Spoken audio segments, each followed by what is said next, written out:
हाय, good morning. आपल्या नव्या व्लॉगमध्ये तुमचं स्वागत आहे.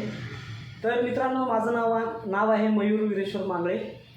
मी 2008ला 10वी नापास झालो होतो. तर काय करायचं काय नाही करायचं, तर 10वी नापास झालो.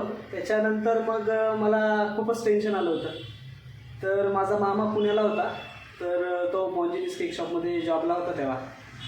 तर मला काय करू काय नाही, घरची परिस्थिती पण चांगली नव्हती. त्याच्यामुळं मी 2008लाच गाव सोडलं आणि पुण्यामध्ये आलो होतो. तर तेव्हा माझ्याकडं काहीच नव्हतं. तर मी पायात चप्पल आणि 1-2 ड्रेसवरती पुण्यात आलो होतो. तेव्हाची परिस्थिती खूपच वाईट होती मित्रांनो. पण मी जिद्द सोडली नाही. मी चिकाटीने काम केलं, कामातून शिकत गेलो. त्याच्यानंतर मी 10वीची परीक्षा परत दिली. 10वीची परीक्षा दिल्यानंतर मी पहिल्याच टर्ममध्ये पास झालो. त्याच्यानंतर मी परत मग ॲडमिशन घ्यायचं ठरवलं पुढचं शिक्षण घेण्यासाठी. त्याच्यानंतर मग मी ॲडमिशन घ्यायला गेलो कॉलेजमध्ये. मला घ्यायचं होतं कॉमर्समध्ये ॲडमिशन, पण कॉमर्समध्ये मित्रांनो ॲडमिशन फुल झालं होतं. त्याच्यामुळं मी रिटर्न चाललो होतो. तर तिथं मला एक माझा मित्र भेटला. तर तो म्हणला काय झालं. तर मी म्हणलं अरे मला ॲडमिशनच मिळालेलं नाही. तर तो म्हणला टेन्शन घेऊ नको, चल मी तुला दुसरीकडे ॲडमिशन घेऊन देतो. तर मित्रांनो, त्यांनी मला एक्सरे टेक्निशियन काय असतं मला माहितीच नव्हतं. तर त्यांनी मला घेऊन गेला BR गोलप कॉलेज सांगवीमध्ये. तर तिथं मित्रांनो मला एक्सरे टेक्निशियन ह्या फॅकल्टीमध्ये मला ॲडमिशन मिळालं. ॲडमिशनची फी पण खूप कमी होती. ॲडमिशन घेतलं. मला एक्सरेबद्दल काही माहीत नव्हतं. तर आता काय करायचं कसं करायचं काहीच आयडिया नव्हती. तर मग ॲडमिशन घेतलं. त्याच्यानंतर कॉलेज चालू झालं. कॉलेज चालू झाल्यानंतर मी तसा हुशारच होतो, पण इंग्लिश माझं थोडं कच्चं होतं, त्याच्यामुळे मला प्रॉब्लेम होता.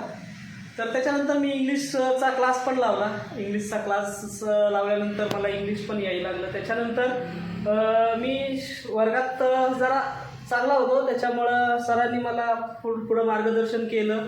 त्याच्यानंतर त्यांनी मला पुढं सांगितलं CT स्कॅन कर वगैरे. तर मी CT स्कॅन पण केलं. त्याच्यानंतर पार्ट टाईम जॉब करत होतो, पार्ट टाईम कॉलेज करत होतो.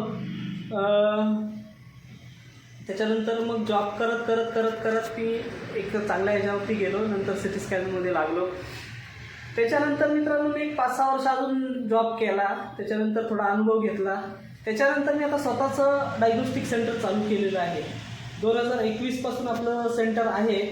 पहिलं मी घरूनच ऑपरेट करत होतो, त्याला घरूनच एक्सरे वगैरे करत होतो. त्याच्यानंतर ब्लड वगैरे काय आलं तर मी घरूनच ऑपरेट करत होतो. पण आता 2022मध्ये मी आपलं स्वतःचं सेंटर टाकलेलं आहे. आधी पार्टनरशिप केलं 2-3 जणांसोबत, पण पार्टनरशिपमध्ये मला खूप प्रॉब्लेम आले. त्याच्यामुळं आता नंतर ठरवलं की पार्टनरशिप करायची नाही म्हणून.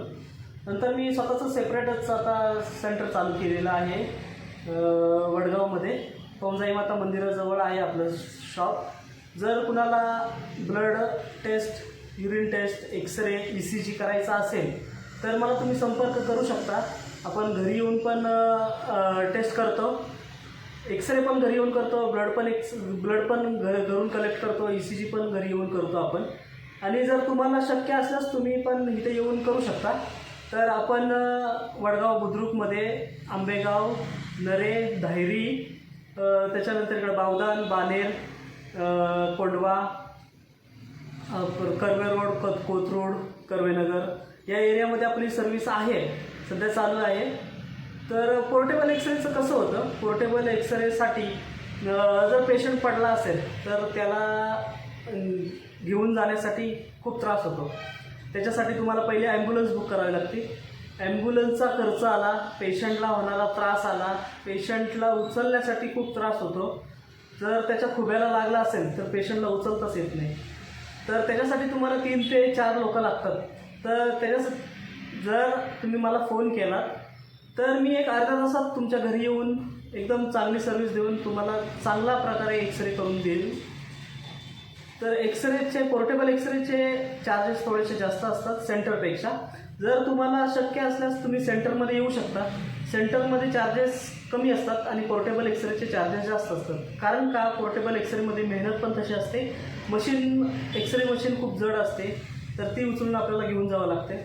त्याच्यामुळे आपण पोर्टेबल एक्सरेचे चार्जेस थोडेसे जास्त असतात. तुम्हाला क्वालिटी वगैरे चांगलं मिळतं, तुमचा वेळ वाचतो, पेशंटला त्रास कमी होतो. त्याच्यामुळं तुम्ही जर पोर्टेबल एक्सरे करायचा असेल तर तुम्ही मला नक्की कॉन्टॅक्ट करा. तर मित्रांनो, मी आधी बोलायला खूप लाजत होतो. तर काय आहे, आता आपल्याला कॅमेरासमोर बोलायची सवय नाही, काही नाही. पण आत्ता काय झालं आहे, सगळा बिझनेस ऑनलाईन झालेला आहे. त्याच्यामुळं आपल्याला पण ऑनलाईन ॲक्टिव्ह व्हावं लागेल. जर आपल्याला बिझनेस करायचा आहे तर आपल्याला लोकांपर्यंत पोचलं पाहिजे.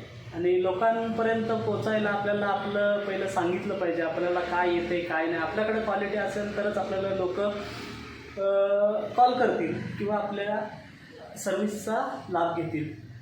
त्यासाठी तुम्हाला बोलता आलं पाहिजे. सगळ्या मित्रांना माझी विनंती आहे, तुम्ही जॉब करा, अनुभव घ्या, पण नंतर तुम्ही स्वतःचा बिझनेस चालू करा.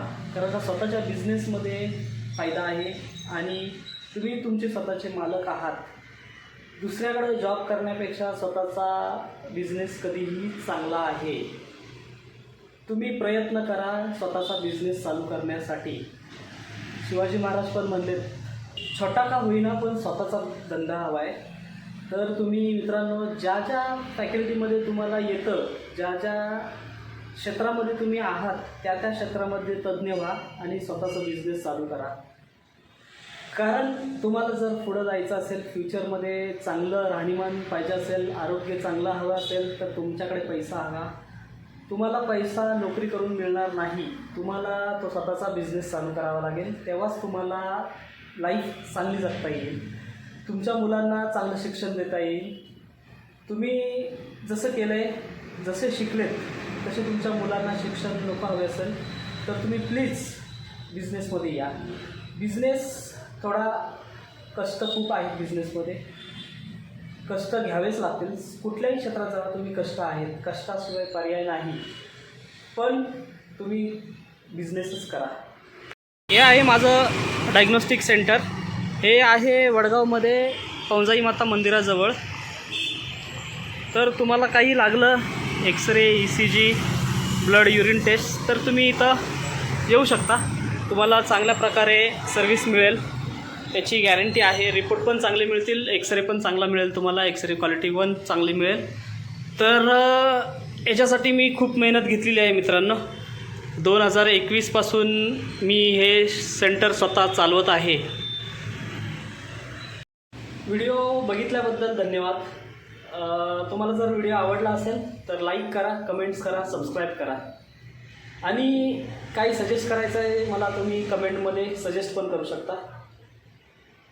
तर मित्रांनो, ही रील सेव्ह तुमच्या मोबाईलमध्ये सेव्ह करून ठेवा. तुम्हाला कधीही उपयोगी पडणारी रील आहे. जर तुमच्या घरी एमर्जन्सीमध्ये कोणी पडले रात्री वगैरे, तर पण तुम्ही मला कॉल करू शकता. मी एक्सरे करायला एनी टाईम तुमच्याकडे येईल. तर प्लीज मित्रांनो, मी तुम्हाला डिस्क्रिप्शनमध्ये माझा कॉन्टॅक्ट नंबर, माझा ॲड्रेस, सेंटरचा ॲड्रेस देत आहे. तर सेव्ह करून ठेवा. कधीही लागलं, कुणालाही लागलं तर नक्की कळवा. थँक्यू, धन्यवाद.